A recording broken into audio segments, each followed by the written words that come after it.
দেশে চলমান নানা সংঘাতের ঘটনা নির্বাচন পেছানোর ষড়যন্ত্রের অংশ বলে মনে করেন বিএনপির সিনিয়র যুগ্ম মহাসচিব রুহুল কবির রিজভী। জিয়াউর রহমানের ছবি অবমাননা এবং তারেক রহমানের বিরুদ্ধে কুরুচিপূর্ণ এবং অশালীন বক্তব্যের প্রতিবাদে দুপুরে রাজধানীর নয়াপল্টনে কৃষক দলের বিক্ষোভ মিছিলে অংশ নেন তিনি। বক্তব্যে বলেন, লন্ডনে প্রধান উপদেষ্টা এবং তারেক রহমানের বৈঠকের পর দেশের মানুষ শান্তির বার্তা পেলেও কেউ কেউ শান্তি চায় না। ওই বৈঠকের পর থেকে সারা দেশে রক্তক্ষয়ী সংঘাত বেড়েছে বলেও মন্তব্য করেন তিনি।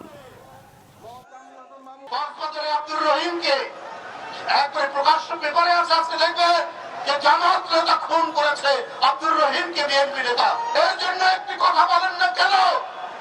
যেখানে সরকারকে মানুষ অভিযোগ করে সেইখানে আপনার তারেক রহমানের বিরুদ্ধে আপনারা অভিযোগ করছেন।